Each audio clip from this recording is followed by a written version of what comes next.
So hello everyone, I hope tax का जो paper है हमेशा की तरह रोमांचक रहा होगा।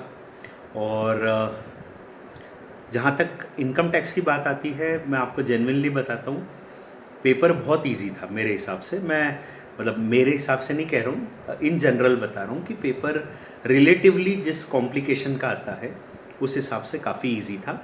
इजीली इसको किया जा सकता था। अब देखिए, मैं बहुत क्विक रिव्यू दूंगा। मैंने कोशिश की पिछले एक घंटे में पूरा पेपर सॉल्व करने की, और मतलब विद प्रेजेंटेशन तो नहीं हो पाया, पर जैसा भी है मैं बहुत क्विक रिव्यू आपको देता हूँ। पहला क्वेश्चन जो था, अगेन इट्स नोन कि वो हमेशा बिजनेस हेड का या एक कॉम्प्रिहेंसिव क्वेश्चन आता है जिसमें मेजर पार्ट बिजनेस हेड रहता है, वैसा ही क्वेश्चन था। डेफिनेटली उसके साथ 115 BAC and section 44 AD mix करके पूछा गया था, तो that is a good thing. अब देखिए, मैंने पहले अपने को क्या करना चाहिए, उसमें कंप्यूटेशन कर लेना चाहिए। तो P&L अकाउंट के जब आप स्क्रॉल करेंगे तो उसमें बेस फिगर हमेशा अपना होता है net profit as per P&L account, जो दिया है 1046। उसके बाद हाउस प्रॉपर्टी इनकम P&L में क्रेडिटेड है, जिसको यहाँ से हटा के हाउस प्रॉपर्टी हेड में अलग से सॉर्ट आउट कर लेना चाहिए। फिर अदर सोर्सेज की एक इनकम दी गई है, रेंट फ्रॉम फर्नीचर, उसको अदर सोर्सेज में ले जाना चाहिए। हालांकि यहाँ भी ले जाएंगे तो भी चलेगा, बिजनेस हेड में भी ले जाएंगे तो treatment is going to be more और लेस सेम, पर other sources is the proper head of it. फिर उसके बाद आता है जो इन्फॉर्मेशन है उसमें क्लोजिंग स्टॉक और ओपनिंग स्टॉक ओवर वैल्यूड है। तो बेटा, ये थोड़ा सा इंपॉर्टेंट और कंफ्यूजिंग पॉइंट है। क्लोजिंग स्टॉक अगर ओवर वैल्यूड होता है तो मतलब क्रेडिट ज़्यादा है, क्रेडिट ज़्यादा है तो उसको कम करना पड़ेगा। तो क्लोजिंग स्टॉक 20,000 से प्रॉफिट कम हो जाएगा, -20,000। ओपनिंग स्टॉक से प्रॉफिट बढ़ जाएगा, +15,000। GST जो है करंट ईयर का, वो इन्फॉर्मेशन एडिशनल इन्फॉर्मेशन में दी गई है। तो GST की जहाँ तक बात आती है, it is already paid, because it is paid, तो उसका आपको कोई चिंता की बात नहीं है। डेबिटेड है, डेबिट होना चाहिए, कुछ नहीं करेंगे। फिर उसके बाद अगली इन्फॉर्मेशन दी गई है म्युनिसिपल टैक्स की। म्युनिसिपल टैक्स की जहाँ तक बात आती है, म्युनिसिपल टैक्स क्योंकि उन्होंने कहा है वो हाउस प्रॉपर्टी से संबंधित है, तो बिजनेस हेड में ऐड बैक कर दो और हाउस प्रॉपर्टी हेड में डिडक्ट कर दो। उसके अलावा दिया हुआ है अगली information, administrative expenses include 25,000 paid as donation to national children's fund. अब देखो, पता नहीं ICI ने 80G के ऊपर अपनी कृपा बरसाई है, और उम्मीद वो कर रहे थे कि 80G का पूरा चार्ट आप रट के चले जाओ। बाकी नहीं भी रटा होगा तो कुछ बेसिक कॉम्प्रीहेंशन से आप चीज़ें आंसर कर सकते हो। नेशनल लेवल के जो टॉपिक होते हैं जनरली वो 100% विदाउट क्वालिफाइंग लिमिट में आते हैं। तो नेशनल चिल्ड्रंस फंड जो है वो 100% विदाउट क्वालिफाइंग लिमिट में आता है। बिजनेस हेड से एड बैक करना, 80G में डिडक्शन देना आफ्टर चैप्टर 6 से, प्रेजेंटेशन की बात है, 100% विदाउट क्वालिफाइंग लिमिट। फिर उसके बाद आता है लैपटॉप खरीदा था 60,000 का, तो लैपटॉप की परचेज़ फिक्स्ड असेट की परचेज है, कैपिटल असेट की परचेज है, तो पूरी कॉस्ट को ऐड बैक करना 60,000 को, पर उसके ऊपर डिप्रिसिएशन मिलेगा 40%, तो वो लेस करना। मोर देन 180 डेज है बेटा, 40% माइनस करना। फिर उसके बाद अगली इन्फॉर्मेशन जो दी गई है, that is transport charges include 30,000 paid in cash. तो जो कैश में पे किया है वो डिसअलाउ हो जाएगा, ऐड बैक कर देना। सिंपल सी सॉरी, ट्रांसपोर्ट चार्जेस कैश में पे किया, पर डिसअलाउ इसलिए नहीं होगा क्योंकि वो 35,000 से कम है। आपको पता होगा ट्रांसपोर्ट चार्जेस फ्रेट की लिमिट होती है 35,000, तो no disallowance will be done. फिर अगली इन्फॉर्मेशन दी है, he has incurred a loss of 8,000 on sale of equity shares on this date which was purchase on 10th June 2022। तो बेटा, जो 10 जून 22 को खरीदा और 10 फरवरी 23 को बेचा, इससे जो लॉस हुआ है वो शॉर्ट टर्म कैपिटल लॉस है। तो short term capital loss STT paid है, जो कि इनफैक्ट किसी भी हेड से सेट ऑफ नहीं हो पाएगा, आपको पता है, तो उसको कैरी फॉरवर्ड कर देना। फिर डिप्रिसिएशन के बारे में अगली इन्फॉर्मेशन दी है। तो 1,200 रुपये आपने डिप्रिसिएशन चार्ज किया है, और ये जो 1,200 का डिप्रिसिएशन चार्ज किया है ट्रेडमार्क पे है, 15% के रेट से कर लिया। आपको पता होगा ट्रेडमार्क या इंटेंजिबल्स पे 25% का डिप्रिसिएशन मिलता है। तो अगर 1,200 रुपये 15% है तो 25% कितना होता, वो होता 2,000 रुपीज़। आपने 1,200 डेबिट किया है, क्लेम किया है, पर 2,000 होना चाहिए, तो 800 का एडिशनल, 800 का आपको प्लस मतलब डिप्रिसिएशन और मिलेगा, तो लेस कर देना depreciation on trademark 800 which is not claimed, right. उसके बाद ही डिपॉजिटेड 50,000 इन पीपीएफ, तो पीपीएफ में जो जमा किया है वो माइनस हो जाएगा, and also life insurance premium वो भी माइनस हो जाएगा। ही पेड इंटरेस्ट 70,000, 80E का डिडक्शन मिल जाएगा, वाइफ के हायर एजुकेशन के लिए लोन है, 80E का डिडक्शन मिल जाएगा, 8 साल तक डिडक्शन मिलता है, this year is within 8 years deduction मिल जाएगा। फिर उसके बाद है अब अलग अलग सिचुएशन दी गई है। देखो मैंने क्या किया कि एक पूरा का पूरा कैलकुलेशन कर लिया कि कैसे बिज़नेस इनकम आएगी। तो बिज़नेस इनकम मेरी आ गई कुछ 8,08,200, 808,200। शॉर्ट टर्म कैपिटल लॉस आ गया था मेरा on the sale of equity shares 8,000, जो किसी से भी सेट ऑफ नहीं हुआ। हाउस प्रॉपर्टी इनकम में स्टैंडर्ड डिडक्शन देना नहीं भूलना चाहिए। उसके बाद मेरा आ गया वो 121,100, एंड अदर सोर्सेज में रेंट ऑन फर्नीचर आ गया 1,20,000। तो मेरी ग्रॉस टोटल इनकम आई थी 10,49,300। उसमें मैंने 80G का डिडक्शन दिया 25,000 नेशनल चिल्ड्रन फंड, 80C का डिडक्शन दिया 1,10,000 और 80E का डिडक्शन दिया 70,000। तो मेरी टोटल इनकम आ गई 8,44,300। अब अलग अलग सिनेरियो उन्होंने पूछे क्वेश्चन में। तो सिनेरियो 1 है कि एसएससी अगर नॉर्मल प्रोविजंस में इनकम ऑफर करता है और 115 बीएससी ऑप्ट करता है, तो अगर वो 115 बीएससी ऑप्ट करेगा तो उसकी ग्रॉस टोटल इनकम ही टोटल इनकम हो जाएगी, और बाकी सारा कैलकुलेशन सेम है। देखो कितना सिंपल क्वेश्चन पूछा है। अगर ये वही इन्फॉर्मेशन दे देते जहाँ पर कोई और हेड आ जाता, मान लो सैलरी हेड आ जाता, तो स्टैंडर्ड डिडक्शन का क्या होगा और कैलकुलेशंस थोड़े चेंज हो जाते। तो एकदम सिंपल क्वेश्चन है। इसमें ग्रॉस टोटल इनकम जो है 10,49,300 ये आपकी इनकम होती, और टैक्स बनता है 88,250 विच इज़ स्लैब रेट, वो 115 बीएससी वाले है ना। एज 55 है, बिलो 60 ईयर्स। अगर वो 44 एडी में जाता है, अब देखो यहाँ ज़्यादा दिमाग मत लगाना, मतलब लगाना नहीं चाहिए था, अगर नहीं लगाया तो बहुत अच्छा किया। 44 एडी कहता है 6%, क्योंकि उसका पूरा टर्नओवर बैंकिंग चैनल से है, तो 6% और हायर एज दी केस में भी। अब हायर उसका आ रहा है, एक्चुअली जो उसका प्रॉफिट आ रहा है वो हायर आ रहा है, 6% से भी ज़्यादा आ रहा है, पर दिमाग नहीं लगाना है ना। तो उनने बोला 44 एडी मतलब 44 एडी, तो उसने जो टर्नओवर किया है 80 लाख रुपए का, उस 80 लाख का सीधे सीधे 8% लगा, 70,80,000 का, तो 70,80,000 का 6% लगा देना चाहिए था 44 एडी में। ठीक है, सही आंसर ये होता कि 8% और higher whichever it is, तो हायर वाले पे जाने की बात आती, विच इज़ 8,08,200। पर ICAI अगर वही आंसर दे देती तो शायद थर्ड सिचुएशन बनती नहीं। तो if they have said 44 AD, go for only 6%। तो उसके हिसाब से टोटल इनकम उसकी आती है 4,60,900, और क्योंकि रिबेट मिल जाएगा तो टैक्स बन जाएगा निल। ठीक है, बी वाले क्वेश्चन में अपने को ये समझदारी रखनी है कि उसको 44 एडी बोला है, मतलब 44 एडी ही करना है 6%, तो उससे के हिसाब से इनकम आ जाएगी 4,60,900, टैक्स आ जाएगा निल आफ्टर रिबेट, है ना। He has not opted for 115 BSc. और थर्ड सिचुएशन है, अगर वो नॉर्मल प्रोविजंस में इनकम ऑफर करता और 115 बीएससी ऑप्ट नहीं करता, तो टोटल इनकम होती 844,300 जो मैंने आपको बताया टोटल इनकम, और टैक्स आ जाता है 84,610 नॉर्मल वाले स्लैब के हिसाब से। ठीक है, तो ये क्वेश्चन था 14 नंबर के हिसाब से, बिल्कुल जैकपॉट था मेरे हिसाब से। ICAI पता नहीं क्या क्या पूछ लेती है, उस हिसाब से उन्होंने बहुत सिंपल क्वेश्चन दिया। 14 नंबर में प्राण ले लेते हैं वो, कैपिटल गेन, अदर सोर्सेज और बहुत सारी चीज़ें पूछ लेते हैं। उस हिसाब से बहुत ही रिलेटिवली सिंपल क्वेश्चन था, बढ़िया क्वेश्चन था। ठीक है, अब आते हैं अपन सेकंड क्वेश्चन पे। सेकंड क्वेश्चन में एक 3 मार्क का क्वेश्चन था, ए पॉइंट ट्रू और फॉल्स वाला, whether the income is accrued और डीम टू अक्रू और अराइज इन इंडिया। मेरे ख्याल से बहुत ही सिंपल क्वेश्चन है। आप लोगों ने क्लास में जो 40-42 हम लोग क्वेश्चन करते थे, वो सारी वेराइटीज़ कवर करते थे, उनमें से ही कुछ क्वेश्चन है। पहला है hire charges paid outside India for machinery situated in India.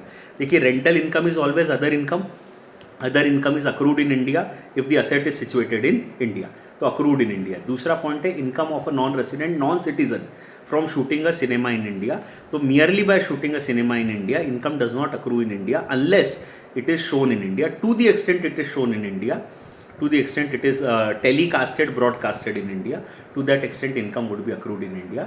Third है capital gain, property situated in India बोला, मेरे ख्याल से कोई चिंता की बात नहीं है, capital gain is accrued in India. चौथा है allowances paid by government to citizen of India for services rendered outside India.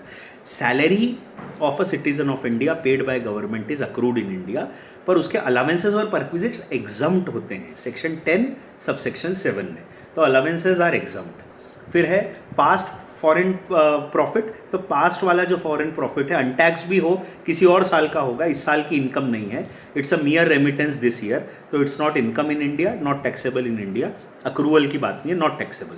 फिर गिफ्ट जो है, gift as such non resident को इंडिया में मिलता है तो वो टैक्सेबल होता है, पर ये वेडिंग पे मिला है बेटा, पहले अदरवाइज तो इनकम होनी चाहिए, क्योंकि ये वेडिंग पे मिला है, it is not taxable. Income at the time of marriage is exempt, right, तो it's not income at all, तो उस पर टैक्स नहीं लगेगा.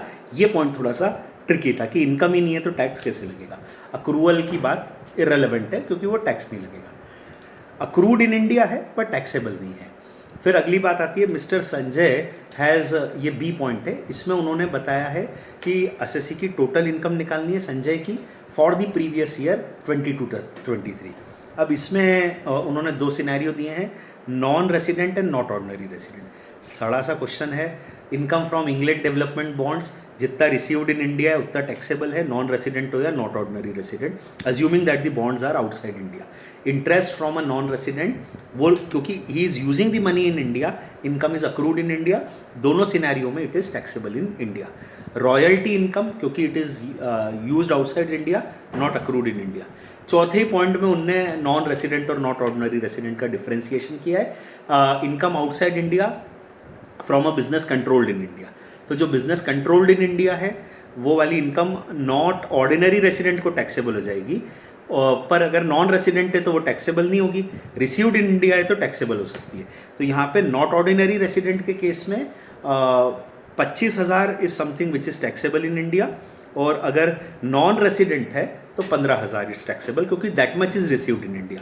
तो नॉट ऑर्डिनरी रेसिडेंट में बेटा मेरा आंसर है 50,000 टोटल इनकम, और नॉन रेसिडेंट में मेरा आंसर है 40,000. इसके बाद अगला क्वेश्चन आता है टीडीएस का. टीडीएस वाला जो क्वेश्चन है उसमें जो फर्स्ट पॉइंट है 3 नंबर का, मैं पर्सनली ये समझ पाया हूँ कि इसमें कुछ ना कुछ उनसे क्वेश्चन में गलती हुई है.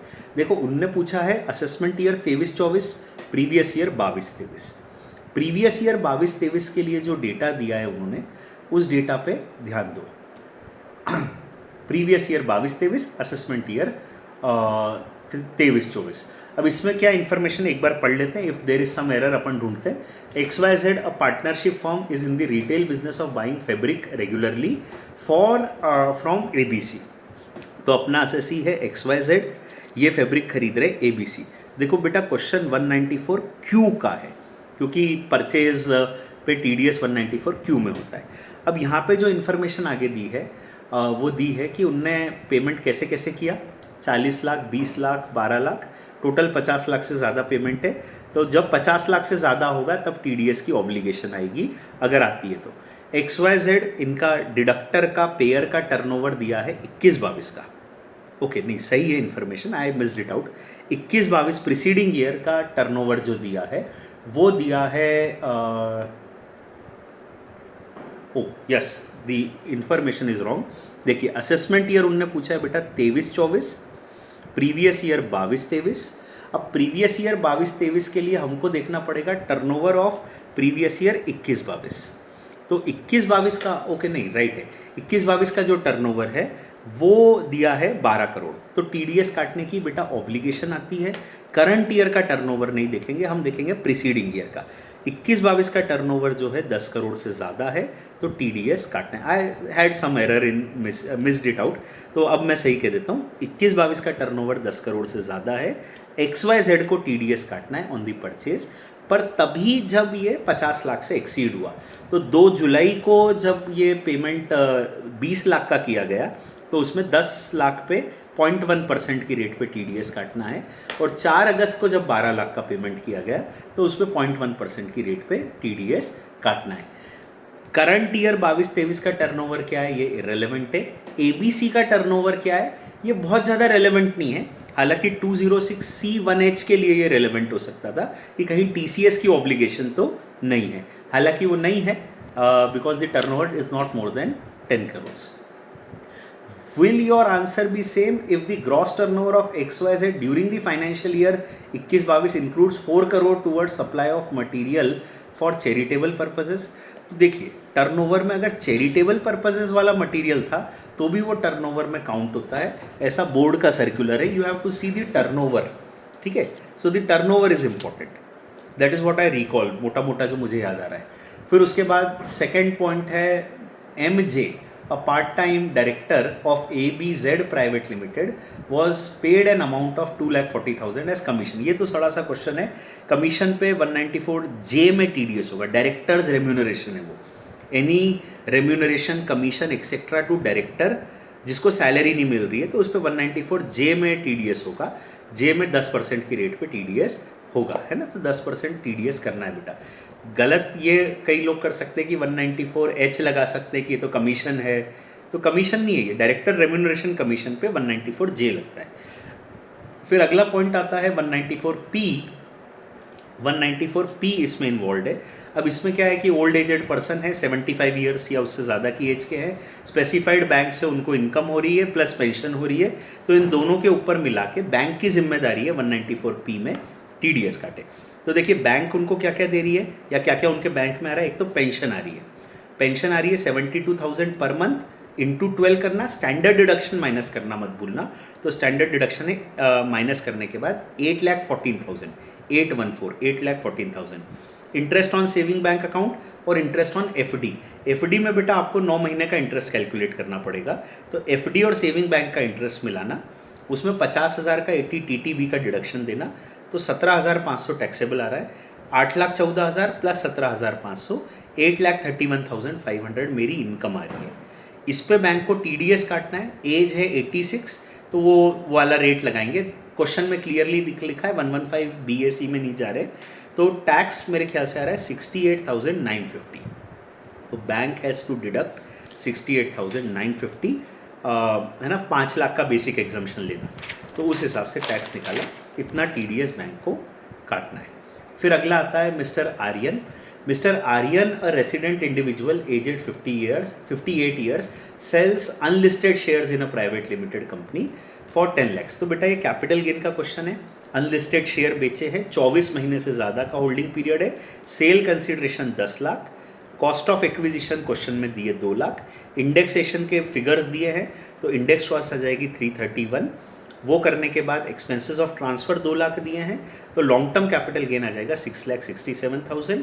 इसके ऊपर 54F का इन्वेस्टमेंट है क्योंकि उन्होंने शेयर्स बेच के घर खरीदा है, तो 54F आएगा. तो 54F के प्रोपोर्शनेट इन्वेस्टमेंट में capital gain divided by sale consideration into investment के रेशो में करके net long term capital gain आ जाएगा बेटा 3,33,500. उसके बाद आपने इन्वेस्ट किया बॉन्ड्स में, आपने इन्वेस्ट किया कैपिटल गेन अकाउंट स्कीम में, और within 3 years from the date of transfer आपको नया घर परचेज और कंस्ट्रक्ट करना है. 3 years कंस्ट्रक्ट और परचेज, है ना. जो भी 3 years का टाइम है उसमें स्कीम में पैसा रहता है. 50,000 आपने यूज़ नहीं किया है, तो वो जो 50,000 यूज़ नहीं किया है उसका 50% टैक्सेबल होगा, क्योंकि एग्जम्पशन भी तो 50% ही मिला है. तो 50,000 जो आपने यूज़ नहीं किया है वो टैक्सेबल होगा इन दी ईयर 3 years जब ख़त्म हो रहे. देखो असेट बेचा है 17 मई 22 को, तो उसके 3 years कहाँ होंगे, 17 मई 25 को. स्कीम में आपने जमा किया होगा 2023 में, पर आपको जो है घर खरीदने का जो टाइम लिमिट है वहाँ से देखना है 17 मई 25. तो असेसमेंट ईयर 26-27 में 50,000 का 50% टैक्सेबल होगा. The amount which is not invested उसका 50% कैसे निकाल रहा हूँ, रेशो में निकाल रहा हूँ. 5 लाख बाय जो भी उसका रेशो आएगा, है ना.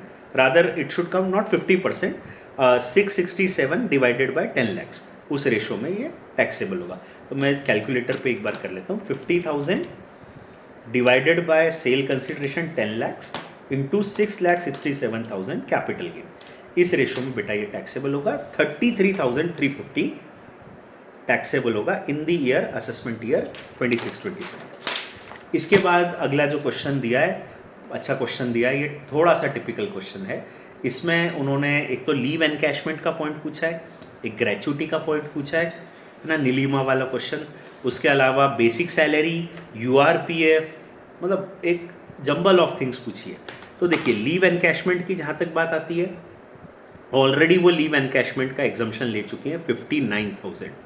आपको पता होगा लीव एनकैशमेंट का 3 लाख का एग्जम्पशन मिलता है and it is a life time limit. तो पहले एग्जम्पशन ले चुके हो तो अब नहीं मिलेगा, तो मतलब बचे हुए अमाउंट का ही मिलेगा। तो अब एग्जम्पशन मिलेगा 2,41,000 तक। उनको लीव एनकैशमेंट मिला है 4,14,000, उसमें से एग्जम्प्ट होगा लोअर ऑफ 4 फिगर्स। एक है एक्चुअल रिसिट 4,14,000, दूसरा है एवरेज सैलरी इंटू 10। तो एवरेज सैलरी 10 महीने की सैलरी निकालना, 11 की मत निकालना, उनने 11 महीने की दी, अपने को 10 की निकालनी है। तो 10 महीने की सैलरी का एवरेज आ रहा है 22,750, है ना, बेसिक का 10 महीने का average plus CDA plus fix percentage commission होता है, वो दिया नहीं है कुछ भी। तो 2,27,500 आ रहा है एक फिगर। एक फिगर आएगा average salary multiplied by 30 days for completed years of service minus leave availed. कहानी में बहुत ट्विस्ट की है कि 45 दिन की छुट्टी मिलती है, इतने महीने की छुट्टी बची है, कोई मतलब नहीं। आपको करना चाहिए 22,750 मल्टीप्लाइड बाय 30 इंटू 14, है ना, 30 into 14 which will come to 420। तो उनको 420 छुट्टियाँ मिल सकती थी, 90 लिए उन्होंने। तो जो डिफरेंस आएगा ना 420 माइनस 90, वो वाला अपने को फिगर लेना है। तो 22,750 इंटू 330 डिवाइडेड बाय 30, इससे जो आंसर आएगा वो, तो लोअर ऑफ 4 फिगर्स लेना है। लोअर ऑफ 4 फिगर्स बेटा आ रहा है 2,41,000, तो वो ले लिया। तो 414 माइनस 241, लीव एनकैशमेंट का फिगर बनेगा 173,000। ग्रेचुटी 12 लाख मिला है, lower of 3 figures is exempt. Actual receipt 12 lakh, 20 lakh की लिमिट ग्रेचुटी की। और एवरेज सैलरी वही leave encashment, she is not covered by POGA, again they are confusing. तो not covered by POGA is similar to leave encashment, that way they have been simple. तो यहाँ पे 22,750 लेना है अपने को average salary, multiplied by completed years of service 14, multiplied by 15/30। तो ये फॉर्मूला से 1,59,250 आ रहा है। तो 12 लाख में से सिर्फ 159,250 एग्जम्प्ट होगा। So balance figure of 10,40,750 will be taxable. URPF 5,20,000 मिला है, पर उसमें से जो एम्प्लॉई कॉन्ट्रीब्यूशन होता है वो टैक्सेबल नहीं होता है। एम्प्लॉयर कॉन्ट्रीब्यूशन सैलरी हेड में टैक्सेबल होता है, interest on employer contribution salary head में टैक्सेबल होता है, और interest on employees contribution other sources में टैक्सेबल होता है। तो ब्रेकअप दिया है, हेड वाइज क्लासिफिकेशन कर सकते हो। एम्प्लॉय कंट्रीब्यूशन का ना तो पहले डिडक्शन मिला होगा ना अब वो टैक्सेबल होगा, ठीक है। तो 3,20,000 टैक्सेबल है। फिर बेसिक सैलरी ऐड करना मत भूलना। करंट ईयर में 9 महीने उन्होंने जॉब किया है, तो लास्ट 9 मंथ्स की सैलरी ले लेना, 22,900 इंटू 5 और 22,600 इंटू 4। ये सब के बाद स्टैंडर्ड डिडक्शन देना मत भूल जाना, ठीक है। वो देने के बाद टोटल इनकम आ रही है 16,88,650, 16,88,650। अच्छा क्वेश्चन ये है कि 89(1) का रिलीफ नहीं पूछा। अगर वो डिटेल में जाना चाहते तो टैक्स पूछ लेते, तो 89(1) के रिलीफ की बात आ जाती। They have not gone into it, ठीक है। तो सिंपल क्वेश्चन है, I genuinely it's a relatively simple question. अब इसका सी पॉइंट देखो। सी पॉइंट में उन्होंने बोला है mister L is a person और उनका रेसिडेंट है, उनका एज है 56, कैलकुलेट हिज इनकम, है ना। तो सिंपली इनकम निकालनी है। डिविडेंड इनकम देखो, सब अदर सोर्सेज के पॉइंट है। डिविडेंड इनकम जो है अदर सोर्सेज की इनकम है, बट ट्रिकी पॉइंट ये है कि कंपनी ने डिक्लेयर पहले ही कर दिया था। तो dividend is taxable at the time of declaration, distribution और payment whichever is earlier. Current year 22-23 में it is not taxable because it would have been taxed in the year 21-22। तो current year में dividend not at all taxable, head की बात नहीं आती है। Advance money forfeiture section 56 में taxable है, deemed as income from other sources, तो टैक्सेबल है अदर सोर्सेज। कैश गिफ्ट मिला है नॉन रिलेटिव से, नॉन रिलेटिव से मैरिज ऑफ सन में मिला है, नॉट एग्जम्प्ट, 51,000 टैक्सेबल। फिर उसके बाद है 99,000 पेंशन मिली है, तो फैमिली पेंशन है, ये डिसीज्ड वाइफ की पेंशन फैमिली पेंशन है, अदर सोर्सेज में टैक्सेबल होगी और उसमें स्टैंडर्ड डिडक्शन मिलेगा 15,000, भूलना मत। तो 84,000 टैक्सेबल है। तो कुल मिला के उनकी इनकम आ रही है 1 lakh plus 51,000 plus 84,000. So his income is 2,35,000 rupees. ठीक है. फिर अगला क्वेश्चन है, फोर्थ क्वेश्चन. इसमें ए पॉइंट है, mister J resident individual furnishes the following particulars of his income. अभी ये set of and carry forward of losses का क्वेश्चन है. अगेन रिलेटिवली सिंपल है, एक दो पॉइंट छोड़ के. रेस हॉर्सेस की इनकम टैक्सेबल है, क्रॉसवर्ड पजल की इनकम टैक्सेबल है, एग्रीकल्चर इनकम एग्जम्प्ट है, हरियाणा इंडिया में आता है ना, पता है ना, तो वो एग्जम्प्ट है. डिविडेंड इनकम 15,000 टैक्सेबल है और उसमें से एक्सपेंडिचर माइनस हो जाएगा, तो 12,500 अदर सोर्सेज में टैक्सेबल है. उसके बाद आता है वेयर हाउसिंग की जो इनकम है वो बिजनेस इनकम है, टैक्सेबल है. लॉस, इट्स अ लॉस, तो बिजनेस इनकम जो थी साइकिलिंग बिजनेस 1,50,000, उसमें से ये लॉस सेट ऑफ हो जाएगा. फिर पार्टनरशिप फर्म का जो शेयर ऑफ लॉस है वो पार्टनर को अलाउ नहीं होता. देखो फर्म का इज अ सेपरेट एसेसी, फर्म का लॉस फर्म सेट ऑफ करेगी, पार्टनर थोड़ी सेट ऑफ करेगा. तो ये ट्रिकी पॉइंट है ना. फर्म का लॉस फर्म को मिलेगा, पार्टनर को नहीं मिलेगा. फिर following items have been brought forward from the assessment year 2021. Brought forward house property loss है, but it can be set off only with house property income. There is no house property income, तो ये set off नहीं होगा. Loss from activity of owning and maintaining race horses, तो ये जो owning maintaining race horses वाला loss है it can be set off with winnings. तो विनिंग्स दिया हुआ है, 40,000 का विनिंग्स है, 37,000 का लॉस है, नेट में 3,000 इनकम आ गई. फिर loss from gambling carry forward ही नहीं होता है, सेट ऑफ ही नहीं होगा. Unabsorbed depreciation can be set off against business income and any other income, तो पहले बिजनेस इनकम से सेट ऑफ कर लो, साइकिलिंग इनकम से. स्पेक्यूलेटिव लॉस, अभी स्पेक्यूलेटिव इनकम तो है नहीं, तो वो सेट ऑफ नहीं हो पाएगा. एक और इन्फॉर्मेशन दी है कि मिसेज जो जय है, जो जय की वाइफ हैं, वो शी इज़ क्लबिंग का पॉइंट है ना, सैलरी मिल रही है where other spouse has a substantial interest, तो clubbing will apply, income will be clubbed in the hands of mister Jay. तो जय के हाथ में वो सैलरी 1,20,000 की टैक्सेबल है. बेटा स्टैंडर्ड डिडक्शन देना मत भूलना, ये हुआ होगा. ठीक है. तो 1,20,000 माइनस 50,000, 70,000 सैलरी आ गई, बिजनेस इनकम आ गई 1,50,000 माइनस 1 लाख का loss minus brought forward unabsorbed depreciation, तो 35,000.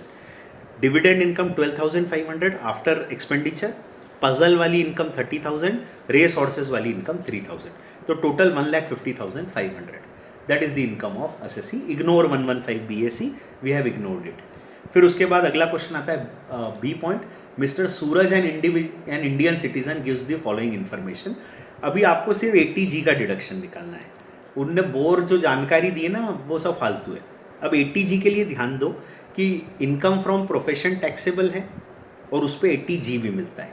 विनिंग्स फ्रॉम लॉटरी टैक्सेबल है पर it is disqualified for 80G, तो 80G के लिए अपन लेंगे 11,70,000 एलिजिबल फॉर 80G, जो क्वालिफाइंग लिमिट वगैरह निकालते हैं ना और 80G का डिडक्शन कैलकुलेट करते हैं, वो 1170 लेंगे. अब देखिए फिर वो क्वेश्चन में 80G के पॉइंट्स पूछे, उनने रटे होने चाहिए या कॉमन सेंस पे समझ आनी चाहिए. मैंने इसीलिए क्लास में एक बार पूरा चार्ट पढ़ दिया था और थोड़ी थोड़ी बातें बताई थी कि ऐसे रट लो. नेशनल डिफेंस फंड अपनी लिस्ट में सबसे पहला आइटम है, 100% विदाउट क्वालिफाइंग लिमिट, तो 60,000 का डिडक्शन मिल जाएगा. फैमिली पेंशन, फैमिली प्लान, ठीक है, वो फैमिली प्लानिंग के लिए अपन ने डोनेशन दिया है 100% विद क्वालिफाइंग लिमिट. और फिर तीसरा है चैरिटेबल इंस्टीट्यूशन को डोनेशन 50% विद क्वालिफाइंग लिमिट. अब देखो दो डोनेशन क्वालिफाइंग लिमिट वाले हैं, फैमिली प्लानिंग और चैरिटेबल. तो क्वालिफाइंग लिमिट अपन ने निकाल ली प्रोफेशनल इनकम का 10%, 11,70,000 का 10% जो आ जाता है 1,17,000. इसमें से पहले अपन 100% विद क्वालिफाइंग लिमिट दे देंगे. क्वालिफाइंग लिमिट 1,17,000, अपना डोनेशन 35,000, तो ये 35,000 100% दे दिया. अब क्वालिफाइंग लिमिट बची 82,000. 82,000 117 में से 35 का डिडक्शन दे दिया, तो 82,000 की लिमिट बची. 82,000 और donation 1,20,000 which ever is less, तो 82,000 का 50% विच इज़ 41,000. तो कुल मिला के national defence fund 60,000, family planning 35,000 and charitable institution वाला 41,000. अब ये टोटल 80G का डोनेशन होता है 1,36,000. ये हो जाता है. इसके बाद एक थ्योरी क्वेश्चन है। अच्छी बात यह है कि ऑप्शनल है, क्योंकि मेरे को तो नहीं लगता टैक्स रिटर्न प्रिपेयर स्कीम पूरे देश में 10 बच्चों से ज़्यादा ने लिखा होगा।